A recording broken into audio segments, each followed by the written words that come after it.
आज हम लोग कक्षा 7वीं विज्ञान एवं प्रौद्योगिकी विषय में अध्याय 2 जल के बारे में हम लोग अध्ययन करेंगे। तो आप सभी जानते हैं कि पृथ्वी पर लगभग 3/4 भाग में क्या है? जल है। 3/4 जो भाग है इसमें क्या प्रेजेंट है? पृथ्वी पर जल पाई जाती है। और गर्मियों के दिनों में जल की संकट होती है। गर्मियों के दिनों में हमने समाचार पत्रों के माध्यम से जल संकट के विषय में भी पढ़ा है। जल एक प्राकृतिक संसाधन है। क्या है? जल एक प्राकृतिक संसाधन है जो प्रकृति में पहले से क्या रहते हैं? मौजूद रहते हैं, जिसको बोलते हैं जल एक प्राकृतिक संसाधन है। इसके बारे में हम लोग देखते हैं कि पृथ्वी पर लगभग 97% भाग में क्या होती है? जल पाई जाती है। जो कहाँ पाई जाती है? महासागरों में पाई जाती है। 97% भाग में क्या पाई जाती है? महासागरों में जल पाई जाती है। और 2% जो दिख रहा है यहाँ पे छोटे से नीले कलर में जो दिखाई दे रही हैं, बैगनी कलर में, वो क्या है? 2% भाग जो होती है वो क्या होती है? हिमखंड होती है, जो बर्फीले एरिया में ढकी रहती हैं, जिसको हम लोग हिमखंड के नाम से जानते हैं। ध्रुवीय चोटियों पर 1% जो होती है ना, वो क्या होती है? नदियों की, झीलों में, झीलों तथा तालाबों में, तथा पृथ्वी की सतह में सबसे नीचे पर पाई जाती है। सबसे नीचे में क्या पाई जाती है? 1% जो भाग है, जो नदियों, झीलों, तालाबों तथा पृथ्वी के सतह के नीचे पाई जाती है। और इस भूमिगत जल का उपयोग जो है कुएं खोदकर करते हैं, और वायुमंडल में जल वाष्प, कोहरा तथा बादलों के रूप में पाया जाता है।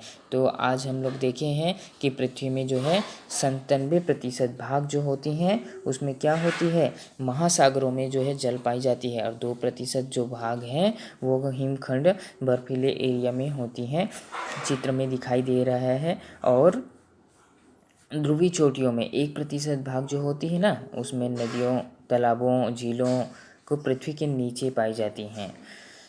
महासागरों के जल में नमक जैसी कई लवण उसमें क्या होते हैं? महासागर की जो पानी होती है ना, उस पानी में क्या मिली रहती हैं? नमक जैसी जो पदार्थ होती है, जो जिसको हम बोलते हैं लवण, अधिक मात्रा में घुले रहते हैं। और इनकी उपस्थिति के कारण क्या होती है? जल खारा हो जाती है। तो इसीलिए बोलते हैं ना, समुद्र का जल जो है खारा होता है। इसलिए यह पीने और नहाने, कपड़े धोने एवं सिंचाई के लिए उपयोग में नहीं लाई जा सकती हैं। हिमखंडों के रूप में उपस्थित शुद्ध जल हिमखंड के रूप में जो रहती हैं, क्या रहती हैं? बर्फीले एरिया जो रहते हैं ना, बर्फ़ से ढका रहता है, वो तो शुद्ध तो होता है ना। बर्फ़ जो होता है ना शुद्ध होता है, लेकिन उसमें क्या होती है? हम उसको पी नहीं सकते, उसको हम लोग किसी उपयोग में नहीं ला सकते।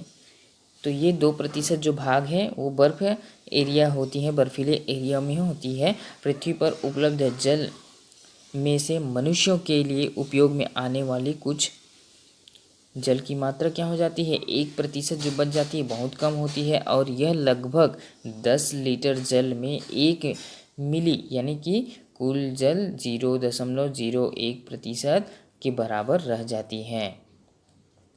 अब आप अनुमान लगा सकते हैं कि हमारे उपयोग के लिए कितना कम जल उपलब्ध है, और यह कितना ही महत्वपूर्ण है हमारे लिए। इनका उपयोग जो है सोच समझकर करना चाहिए, इसे बेकार में नहीं बहाना चाहिए।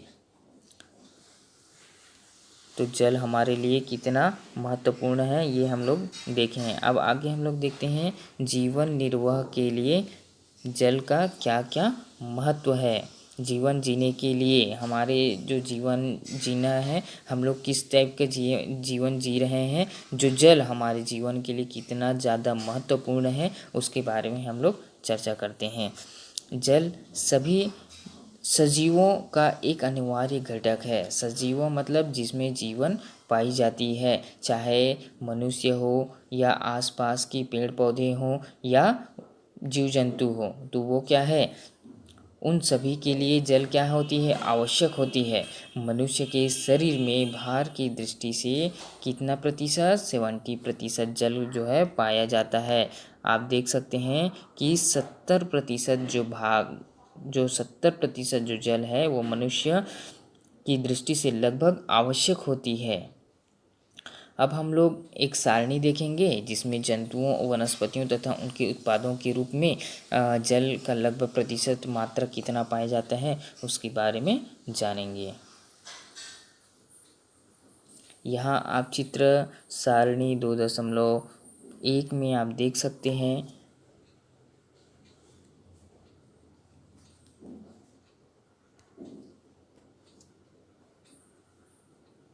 ये आप लोगों को दिखाई दे रहे हैं यहाँ।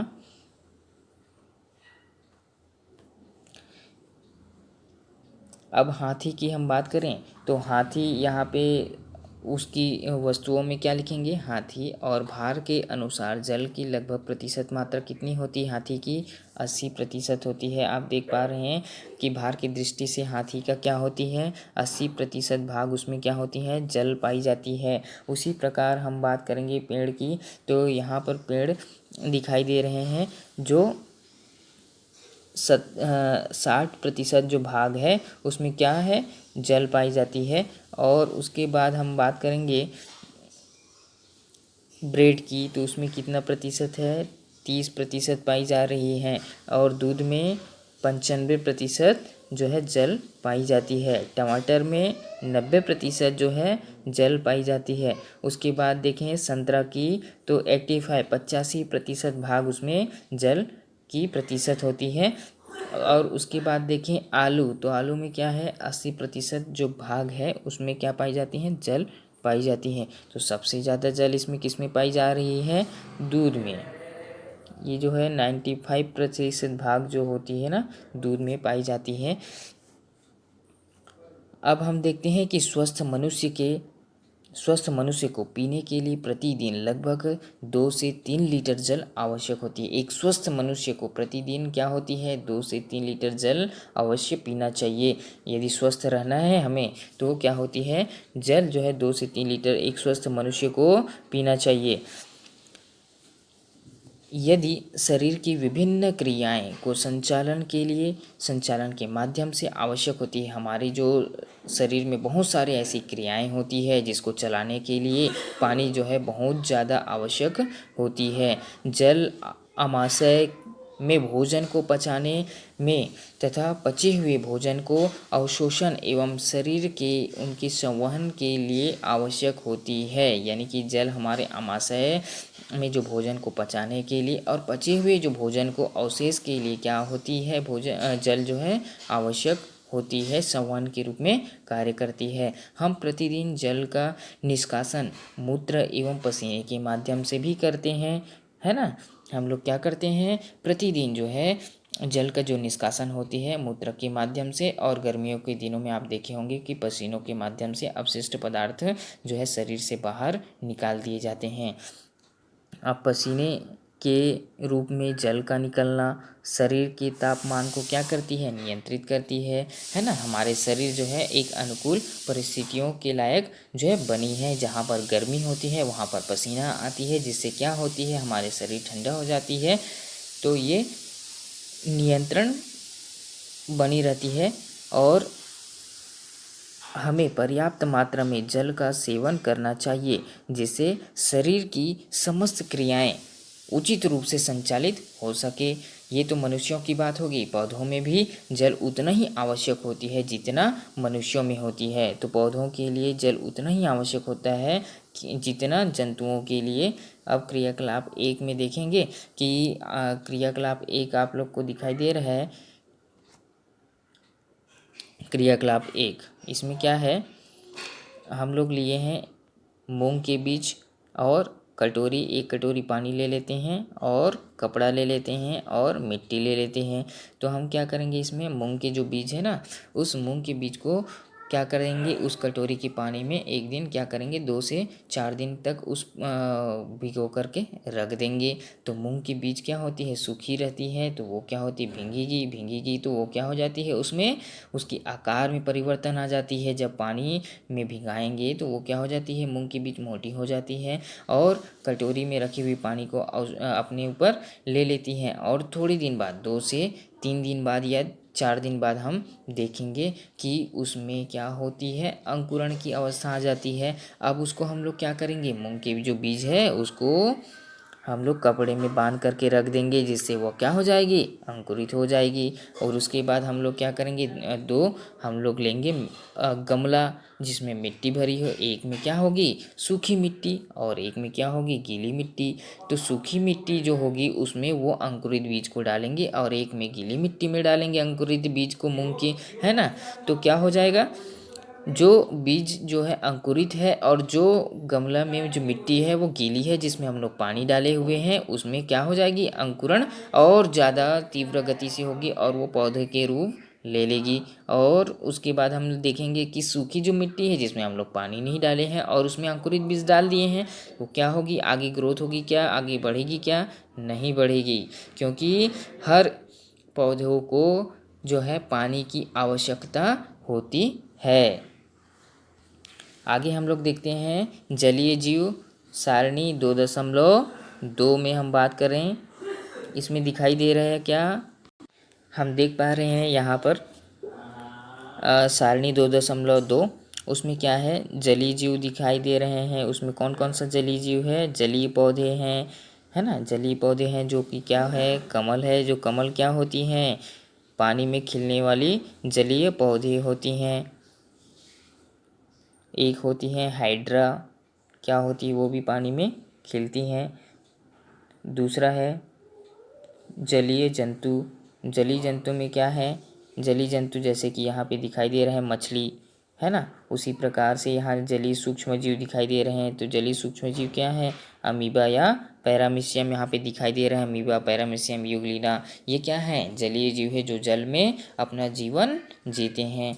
ऐसे जीव जो जल में अपना संपूर्ण रूप से जीवन जीते हैं तो क्या कहलाते हैं, जलीय जीव। और उसके उदाहरण दिया गया है यहाँ।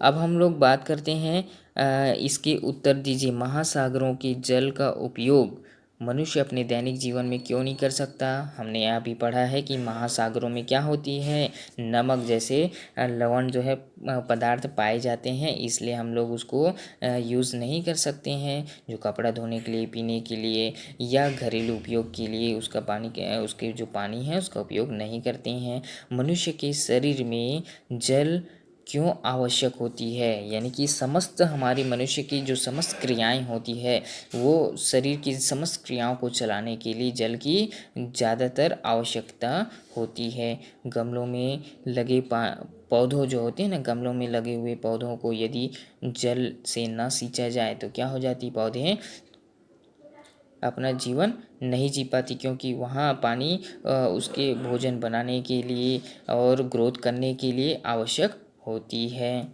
अब हम लोग बात करेंगे पेयजल,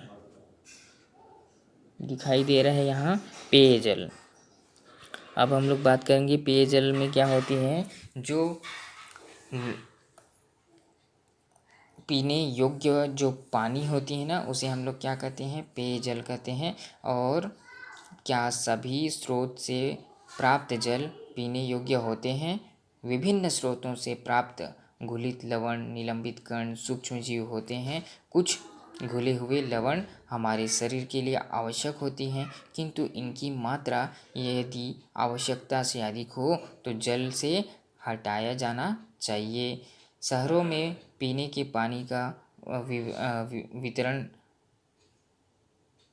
करने के पूर्व जल का शोधन संयंत्र द्वारा जल में उपस्थित निलंबित अशुद्धियों तथा जीवाणुओं के रूप में किया जाता है। जल में उपस्थित नुकसानदेह जीवाणुओं को भी दूर करने के लिए उसमें विरंजक चूर्ण ब्लीचिंग पाउडर मिलाया जाता है। आप सभी देखे होंगे जो कुएं के जो पानी रहती है उसमें ब्लीचिंग पाउडर मिलाए जाते हैं ताकि पानी वहाँ से शुद्ध हो सके, है ना। कुएं के पानी में पीने योग्य बनाने के लिए क्या किया जाता है, ब्लीचिंग पाउडर का उपयोग किया जाता है और पोटेशियम परमैंगनेट लाल दवाई डाली जाती है ना।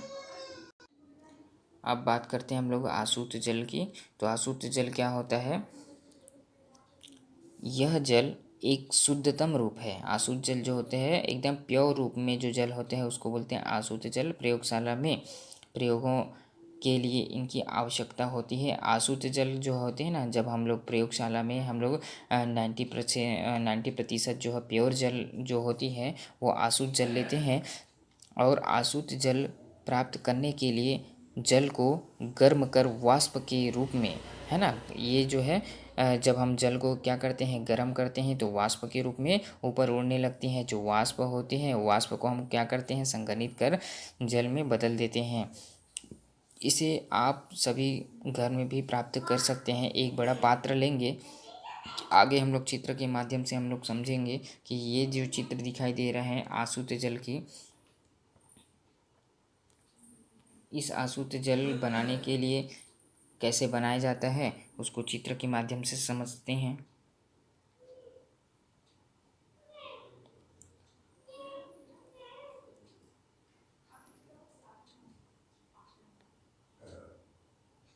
देख रहे हो चित्र में आसूत जल जो है हम लोग क्या करते हैं, आसूत जल जो एक बड़ा सा बर्तन लेते हैं और उस बर्तन में क्या करते हैं, पानी डाल देते हैं और पानी के ऊपर जो है सबसे ऊपर जो है पत्थर दिख रहा है यहाँ पे और एक कटोरी दिख रहा है, पारदर्शी प्लास्टिक दिख रहा है, आसूत जल दिख रहा है। तो क्या होती है, हम इसको गर्म करते हैं और गर्म करने के बाद जो वाष्प उड़ती हैं उस वाष्प को क्या करते हैं, एक यहाँ पर ऊपर में जो पात्र होती है उसमें पारदर्शी प्लास्टिक लगी होती है, उसमें क्या होती है वो वाष्प एकत्रित हो जाती है और एकत्रित होने के बाद उसको क्या कर ली जाती है, ठंडा कर ली जाती है। ठंडा करने के बाद जो वाष्प है वो फिर से उस कटोरी में, जो नीचे रखी कटोरी है उसमें एकत्रित हो जाती है और एकत्रित होने के बाद जो पानी जो द्रव्य है वो वाष्प के रूप में जो बना हुआ जो द्रव्य है वो क्या होती है, हमारी आसूत जल होती है जो एकदम शुद्ध होती है। अब देखते हैं जल के भौतिक गुण, क्या क्या जल के भौतिक गुण होते हैं। जल के भौतिक गुण की हम बात करें तो जल की भौतिक गुण में सबसे पहले हम बात करेंगे कि रंग कैसे होते हैं उनकी, है ना, रंग, गंध, स्वाद और जो है पारदर्शिता, अवस्था, सामान्य ताप। तो रंग जो होती है उसकी रंग की आधार पर हम जल को भी पहचान सकते हैं, गंध के आधार पर भी पहचान सकते हैं और स्वाद के आधार पर भी हम गंध को पहचान सकते हैं। जल का हिमांक क्या रहती है, 0 डिग्री सेंटीग्रेड रहती है, अर्थात इस पर जो है 0 डिग्री सेंटीग्रेड पर क्या होती है, जल जो है बर्फ़ में बदल जाती हैं। और 0 डिग्री सेंटीग्रेड पर ताप जो होती है ना, जल जो है बर्फ़ में बदल देती है और बर्फ़ का गलनांक कहलाती है। और जल का क्वथनांक क्या होती है, 100 डिग्री सेंटीग्रेड पर जल जो है उबलने लगता है और भाप में बदल जाती हैं, ठीक है। और जब जो है उबल जाती है तो वो भाप का रूप ले लेती है। और भाप क्या है, भाप एक प्रकार का द्रव्य ही है, जल ही है। अब हम लोग देखते हैं समुद्री जल का खारापन। जो समुद्र के जो पानी है वो कैसे खारे होते हैं उसके बारे में देखें। तो वर्षा का जल क्या होती है, आसूत जल होती है। आसूत जल मतलब शुद्ध जल होती है जिसको पीने योग्य और प्रयोग करने योग्य रहती है। तो शुद्ध जल जो होती है एकदम शुद्ध जल, उसको क्या होती है, वर्षा का जो पानी होती है ना वो अशुद्ध जल यानी कि शुद्ध जल होती है जिसमें खनिज लवण नहीं पाए जाते हैं। और किंतु वायुमंडलीय प्रदूषण के कारण, जितने भी वायुमंडल में प्रदूषण होती है उसके कारण विभिन्न प्रकार की गैस क्या हो जाती है, उस वर्षा के पानी में मिल जाती है। जो वर्षा की जो जल होती है ना वो जल जो है मृदा यानी कि मिट्टी में, चट्टानों, पहाड़ों में से होकर बहता है। तो उसमें क्या हो जाती है, अनेक प्रकार की खनिज लवण घुल जाते हैं जिससे क्या होती है, नदियों में बहकर वह समुद्र की ओर चला जाता है। और जैसे ही नदियों से समुद्रों में जाते हैं तो क्या हो जाता है, इस प्रकार जो है समुद्र के जो जल होते हैं ना, समुद्र के जल लवण की भारी मात्रा बन जाती है और समुद्र का पानी खारा हो जाता है, जिससे क्या होती है, समुद्री जल के लिए 1 लीटर में लगभग 35 ग्राम लवण होते हैं, जिसमें अधिक मात्रा में लवण जैसे कि सोडियम क्लोराइड के अतिरिक्त कण मात्रा और लवण सोडियम ब्रोमाइड और मैग्नीशियम क्लोराइड पोटेशियम आयोडाइड होते हैं। आयोडीन की अल्प मात्रा जल का असंगत व्यवहार देखते हैं। जल का असंगत व्यवहार यहाँ पे दिखाई दे रहा होगा। जल का असंगत व्यवहार सामान्य जो पदार्थ होती है, सामान्य पदार्थ का कठोर रूप उसके द्रव रूप की तुलना में भारी होता है, परंतु जब हम सभी देखते हैं कि कठोर जब रूप होती है यानी कि ठोस रूप में जब होती है वो द्रव रूप से क्या होती है, भारी होती है। परंतु हम देखेंगे कि जल में हम लोग गर्मी के दिनों में क्या करते हैं, शरबत बनाते हैं, तो उसमें क्या करते हैं, हम लोग शरबत बनाने के लिए उसमें बर्फ़ डालते हैं ठंडा और ठंडा करने के लिए, तो बर्फ़ क्या होती है, उस पानी में ऊपर तैरने लगती हैं, तो क्या होती है, अतः हम कह सकते हैं कि बर्फ़ का जो घनत्व होती है ना, वो जल के घनत्व से कम होती हैं। किसी पदार्थ का जो घनत्व होती है, यहाँ पे देख सकते हैं, किसी पदार्थ का घनत्व उसकी इकाई आयतन के द्रव्यमान है।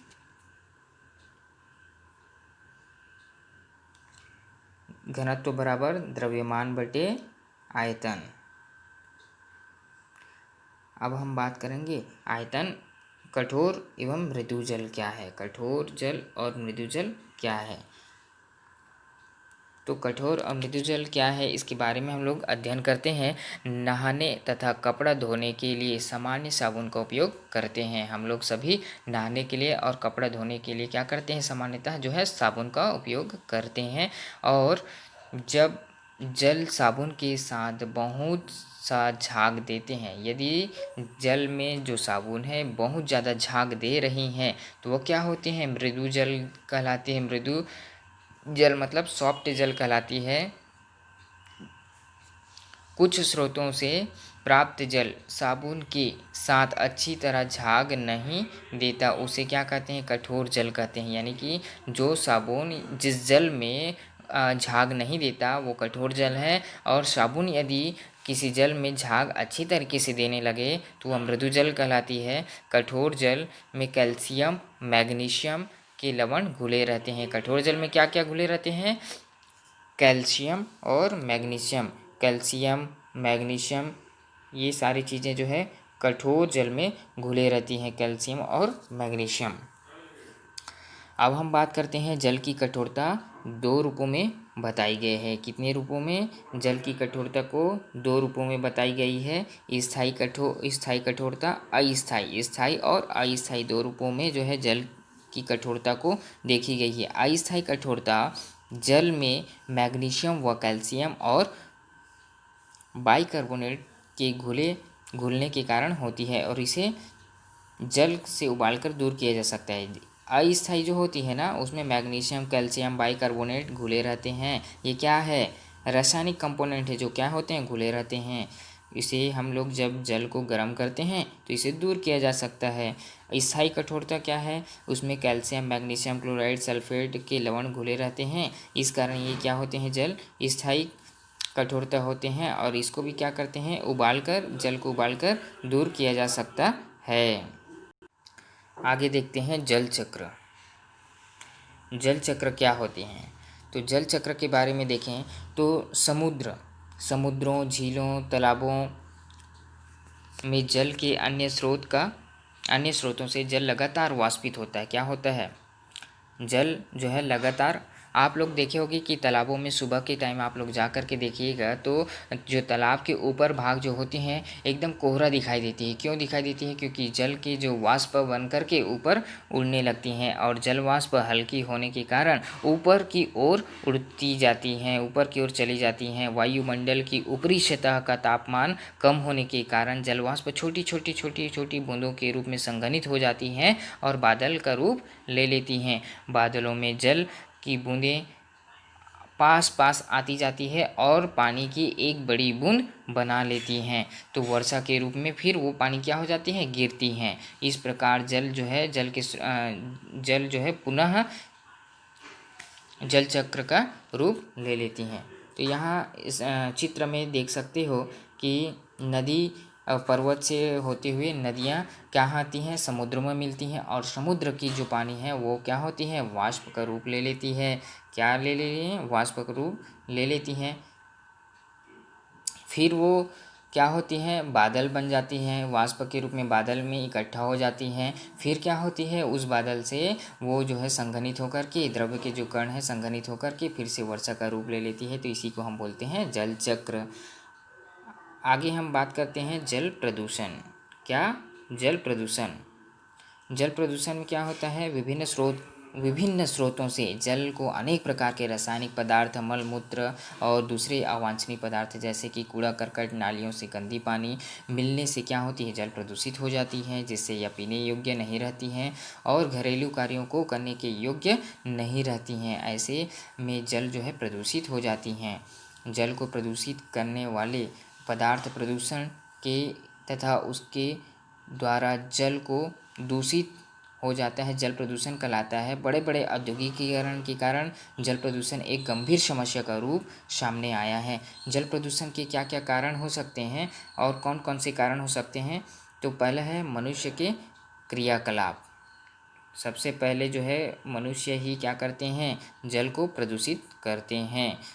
आगे देखते हैं कि मनुष्य किस किस रूपों में करते हैं। मनुष्यों के बहुत सी क्रियाकलाप होते हैं जो जल को प्रदूषित करते हैं। आपने देखा होगा कि प्रायः घरों से निकलने वाली जो कचरा होती है ना, सड़ी गली वस्तुएं होती हैं, नाली में फेंक देते हैं और नालियों का यह जल जो है तालाब में जाती हैं और तालाब से नदियों में जाती है, नदियों भी प्रदूषित होती है और उस प्रकार से नदियों तालाबों में जो है नहाकर, कपड़े धोकर, जानवरों को नहलाकर और गाड़ियों को साफ करके गंदा कर दिया जाता है। तो कुछ स्थानों पर शवों को भी जल में प्रवाहित कर दिया जाता है। देवी देवताओं की मूर्तियों को भी विसर्जन के रूप में जो है तालाबों में कर दिया जाता है, जिससे क्या होती है, उनके रंगों से जल का प्रदूषण, जल जो है भारी मात्रा में प्रदूषित हो जाती है। अस्पतालों से फेंका गया अपशिष्ट और जंतुओं का जो है मलमूत्र और जल इत्यादि जो है प्रदूषित हो जाती है। तो जल के अनेक रोगों के कारण जो है जीवाणु मिल जाते हैं और वो जली जो जीव होते हैं उसका भी मृत्यु हो जाते हैं जल प्रदूषण के कारण। अब देखते हैं खेती से क्या होती है, फसलों को जो है नष्ट होने से बचाने के लिए और पैदावार बढ़ाने के लिए हम लोग क्या करते हैं, कीटनाशक, बहुत सारे ऐसे जो है खरपतवार दवाई जो है खादों के रूप में उपयोग करते हैं और उसमें प्रयुक्त घातक पदार्थ जो घुल कर के नदी नाले तालाबों में आते हैं और जल को प्रदूषित कर देते हैं। अब आगे हम बात करते हैं किसकी, उद्योगों की। तो उद्योगों से क्या होती है, विभिन्न उद्योग जो होते हैं ना उसमें धुएं निकलते हैं और विभिन्न उद्योगों के धंधों के रूप में जो है पदार्थ के निर्माण के साथ साथ अनुपयोगी पदार्थ, अपशिष्ट पदार्थ भी बनते हैं। अपशिष्ट पदार्थ प्रायः क्या होते हैं, हानिकारक होते हैं। कारखानों से निकलने वाले जितनी अपशिष्ट पदार्थ होती है उनकी जो निकासी होती है उसमें उचित नहीं होती है और ये नदी नालों तालाबों में छोड़ दिए जाते हैं तो जल प्रदूषित हो जाती है। जल प्रदूषण के रोकथाम क्या क्या हैं, जल तो प्रदूषित कर सकते हैं लेकिन उनके रोकथाम भी होते हैं ना। शासन द्वारा पर्यावरण प्रदूषण को रोकने के लिए कुछ नियम चलाए जा रहे हैं जिनका सभी नागरिकों और संस्थाओं तथा उद्योग धंधों को जो है अनिवार्य रूप से पालन करना चाहिए। तो जल जो प्रदूषित हो रही है उसके उपचार में हम लोग देख सकते हैं कि कौन कौन से उपचार किए जा रहे हैं। अब जो है भौम जल और भौम जल की स्तर देखें तो क्या होती है, भौम जल क्या होती हैं इसके बारे में देखते हैं। तो यदि हम किसी तालाब के पास गड्ढा खोद दें तो हमें वहाँ आर्द्र या नम मिट्टी मिलती है, नमी आ जाती है उस मिट्टी में, तो जिसको बोलते हैं नम मिट्टी। मिट्टी में यह नमी भूमिगत जल की उपस्थिति के कारण होती है और अधिक गहराई तक खोदें तब हम पाएंगे कि मिट्टी के कणों के बीच के सारे अवकाश जल से क्या होते हैं, भरे होते हैं और इस परत की जो ऊपरी सीमा होती है ना, ऊपरी परत, जिसको भौम जल स्तर कहते हैं। और भौम जल स्तर की अवक्षय क्या होती हैं, भौम जल स्तर के अवक्षय देखते हैं हम लोग। आपने देखा होगा कि प्रायः जो भौम जल की जो बड़ी मात्रा में पेयजल का निर्माण किया जाता है और उस कृषि कार्य के लिए भूमि में जो है बोर पंप का खनन किया जाता है, तो लगातार आप उसका क्या करते हैं, भौम जल स्तर का जो है अवक्षय करते हैं और प्रायः इस जल की पूर्ति वर्षा के जल के रिसाव और अन्य प्राकृतिक प्रक्रियाओं द्वारा किया जाता है और इस प्रकार जो भौम जल जो है पुनः पूर्ति पर्याप्त रूप में न होने पर भौम जल स्तर नीचे गिर जाता है, जिसको हम लोग बोलते हैं बोर में पानी नहीं है करके। तो वही है, ऐसा अनेक कारणों जैसे कि जनसंख्या में वृद्धि, औद्योगिक और कृषि गतिविधियों आदि से हो सकता है। और एक अन्य कारण जो होते हैं अल्प वर्षा, यानी कि वर्षा की कमी के कारण भी भौम जल का स्तर जो है काफ़ी नीचे चला जाता है। जंगलों का काटना, शहरीकरण, वर्षा का जल की भूमि का रिसाव इत्यादि जो होते हैं ना, भौम जल के अवक्षय का प्रमुख कारण होती हैं। अब हम बात करें वर्षा के जो जल होती है ना, उसको संग्रहण कैसे कर सकते हैं। तो कैसे कर सकते हैं हम, वर्षा के जल को एकत्रित करने के लिए क्या करते हैं, जल का संग्रहण किया जाता है, जिसमें संग्रहण हेतु मकान की छत जो होती है उससे गिरने वाली जो वर्षा की जल में पाइप लगा करके भूमि को खोद देते हैं और गड्ढा बना करके उस जो वर्षा के पानी को एकत्र कर लिया जाता है। और यह गड्ढा उचित आकार का होना चाहिए, जिससे उनकी दीवारें कंक्रीट की होनी चाहिए और गड्ढे का तल जो है कच्चा होना चाहिए, जिसे वह जो है गिट्टी रेत की ढलाई बिछाई जानी चाहिए। यह परतें जो है जल के लिए जो है छन्ना का कार्य करती है। यहाँ जल छन कर जो है रिस कर भूमि में पहुँचता है और इस प्रकार भूमिगत जल की वृद्धि होती है और इस जल का हैंडपम्प, नलकूप द्वारा निकालकर उपयोग में लाया जाना चाहिए। इस प्रकार से जो है छोटे छोटे तालाबों का निर्माण भी किया जाना चाहिए, जिससे वर्षा के जो जल का संग्रहण किया जा सकता है।